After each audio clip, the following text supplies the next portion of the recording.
Hello और स्वागत है आज के इस कमाल के एक्सप्लेनर में। आज हम उस हाई वोल्टेज टक्कर का इन डेप्थ विश्लेषण करने वाले हैं जिसका सबको बेसब्री से इंतजार था। 9 मई को होने वाला Rajasthan Royals versus Gujarat Titans का मुकाबला। ये सच में एक ब्लॉकबस्टर मैच होने वाला है, तो चलिए सीधे शुरू करते हैं।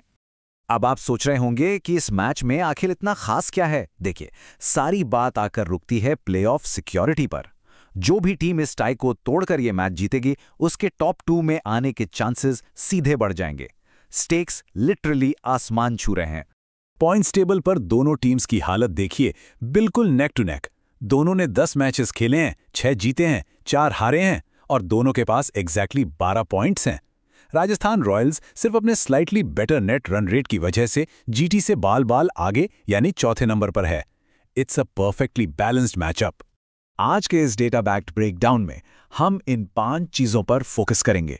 जयपुर की पिच को डिकोड करेंगे, इनका हेड टू हेड इतिहास देखेंगे, बैटिंग और बॉलिंग का आकलन करेंगे, सबसे जरूरी की प्लेयर्स को मार्क करेंगे और आखिर में हमारा फाइनल वर्डिक्ट इस सारे छुपे हुए वेरिएबल्स को क्लियर कर देगा। तो सबसे पहले बात करते हैं हमारे पहले पॉइंट की, decoding the Jaipur pitch. Sawai Mansingh stadium का ये मैदान असल में इस मैच का सबसे बड़ा एक्स फैक्टर होने वाला है। और मैं ऐसा क्यों कह रहा हूं? क्योंकि यहां रन्स की ऐसी बारिश होती है कि क्या बताएं।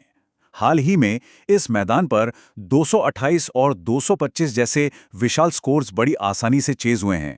मतलब एक बात तो बिल्कुल तय है, हाई स्कोरिंग थ्रिलर पक्का है। पर वेट, कहानी में एक छोटा सा ट्विस्ट है। इस पिच को एक ट्रैपी पिच भी कहा जाता है।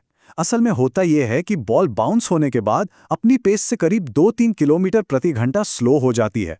ये चीज शुरुआती बल्लेबाजों को कंप्लीटली धोखा दे सकती है। जो पेसर्स अपने वेरिएशन सही से यूज करेंगे, वो टॉप ऑर्डर को डेफिनेटली ट्रैप कर सकते हैं। अब इस स्लाइड पर जो स्टैट है वो वाकई बहुत इंटरेस्टिंग है। यहां खेले गए 67 मैचेस में से 43 बार चेज करने वाली टीम जीती है। ऐसा क्यों? Due factor. शाम की ओज उस पिच के स्लो नेचर को पूरी तरह नलिफाई कर देती है, जिससे सेकंड इनिंग्स में बैटिंग करना लिटरली बहुत आसान हो जाता है। आगे बढ़ते हैं हमारे दूसरे पॉइंट पर, हेड टू हेड हिस्ट्री। चलिए देखते हैं इतिहास के पन्नों में इन दो हैवीवेट्स में से किसका पल्ला भारी रहा है। अगर हम ऑल टाइम आईपीएल रिकॉर्ड्स उठाकर देखें तो गुजरात टाइटंस ने क्लियर डोमिनेंस दिखाई है। जीटी ने इनके आपस के मैचेस में करीब 66% जीत हासिल की है। यहां तक कि जयपुर के इस मैदान पर भी जीटी ने 3 में से 2 बार बाजी मारी है। लेकिन हिस्ट्री सब कुछ नहीं होती। आपको याद ही होगा इसी आईपीएल 26 सीजन के पिछले क्लैश में क्या हुआ था। आरआर ने 210 रन्स का टारगेट डिफेंड करके 6 रन से एक ब्रेथ टेकिंग जीत हासिल की थी। जीटी अपना लगभग जीता हुआ मैच हार गई थी। तो बदले की आग तो जीटी के अंदर जरूर चल रही होगी। इस वेंजेंस फैक्टर को हम इग्नोर नहीं कर सकते। फॉर्म की बात करें तो तस्वीर और भी कॉन्ट्रास्ट दिखाती है। जीटी अभी एक मैसिव विनिंग मोमेंटम में है। उन्होंने लगातार सीएसके, आरसीबी और पीबीकेएस जैसे हैवी वेट्स को हराया है। वहीं राजस्थान रॉयल्स अपने ही होम ग्राउंड पर एसआरएच और डीसी से पिछले 2 मैच हारकर एक मुश्किल स्लंप से गुजर रही है। अब आते हैं हमारे तीसरे सेक्शन पर, बैटिंग और बॉलिंग ब्रेकडाउन। आइए इनकी रन प्रोडक्शन और रन रिस्ट्रिक्शन का एक कंपैरिजन करते हैं। पिछले 6 मैचेस का एवरेज बैटिंग स्कोर देखकर एक बात क्रिस्टल क्लियर हो जाती है। आरआर की एक्सप्लोसिव बैटिंग लाइनअप लगातार धमाका कर रही है। वो कंसिस्टेंटली ऑन एवरेज 204 रन्स बना रहे हैं, जो जीटी के 183 के एवरेज से पूरे 20 रन ज्यादा हैं। बैटिंग में आरआर डिफिनिटिवली आगे दिख रही है। पर यहां आता है सबसे क्रूशियल कैच। जीटी मैचेस इसलिए जीत रही है क्योंकि उनके बॉलर्स एक्सेप्शनली टाइट हैं और रन्स को अंडर 190 रोक रहे हैं। दूसरी तरफ आरआर के बॉलर्स रेगुलरली 190 से 200 रन्स लीक कर रहे हैं, जिसका नतीजा ये है कि हाई स्कोर्स बनाने के बावजूद आरआर मैचेस हार रही है।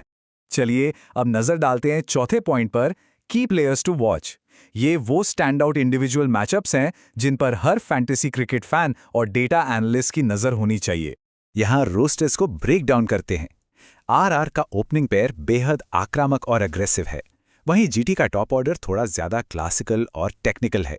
लेकिन ध्यान देने वाली बात यह है कि जीटी का मिडिल ऑर्डर आरआर के कंपैरिजन में थोड़ा कमजोर नजर आता है। एक नंबर जो आपको बिल्कुल मिस नहीं करना चाहिए वो है 132। ये रन्स वैभव सूर्यवंशी ने जीटी के खिलाफ सिर्फ 2 मैचेस में बनाए हैं, वो भी 66 की जबरदस्त एवरेज से। ये डेफिनेटली जीटी के लिए एक मेजर गेम चेंजर साबित हो सकते हैं। बॉलिंग अटैक्स की बात करें तो दोनों साइड पेस और स्पिन से भरी हुई हैं। आरआर के पास जोफ्रा आर्चर और रवि बिश्नोई हैं। बिश्नोई ने तो पिछले मैच में जीटी के 4 विकेट्स छटकाए थे। पर जीटी की पेस बैटरी रबाडा और सिराज के साथ रन्स रेस्ट्रिक्ट करने में थोड़ी एज रखती है। और राशिद खान का आरआर के खिलाफ रिकॉर्ड तो आप देख ही सकते हैं, हमेशा से खतरनाक। हमारे एनालिसिस से निकल कर आई ये कोट इस मैच की सच्चाई परफेक्टली बयान करती है। The match will swing like a pendulum after the power play. यानी शुरुआती ओवर्स के बाद गेम कभी इस तरफ तो कभी उस तरफ झकेगा। ये हैवीवेट बाउट सच में बेहद अनप्रिडिक्टेबल होने वाला है। और आखिर में आते हैं हमारे 5वें सेक्शन पर, द फाइनल वर्डिक्ट। सारे डेटा पॉइंट्स को मिलाकर देखते हैं कि फाइनल पिक्चर आखिर क्या बनती है। एक तरफ है जीटी, जिनके पास उनका अनबीटन विनिंग मोमेंटम और एक बेहद इकोनॉमिकल बॉलिंग अटैक का क्लियर एडवांटेज है। और दूसरी तरफ है आरआर, जिनकी ताकत उनकी एक्सप्लोसिव टॉप ऑर्डर बैटिंग है और साथ ही अपने होम ग्राउंड पर वापस डोमिनेंस पाने का स्ट्रॉन्ग डेस्परेशन। ये दोनों एक दूसरे को परफेक्टली बैलेंस करते हैं। तो दोस्तों, आखिर में सबसे बड़ा सवाल यही रह जाता है, क्या जीटी की टाइट बॉलिंग मोमेंटम उन्हें प्लेऑफ का टिकट सेफली दिला देगी, या फिर आरआर के आक्रामक ओपनर्स आखिरकार अपनी होम लूजिंग स्ट्रीक को तोड़ देंगे? ये डाटा असल में पिच पर कैसा परफॉर्म करता है, ये देखना वाकई मजेदार होगा। इस एक्सप्लेनर में जुड़ने के लिए बहुत शुक्रिया।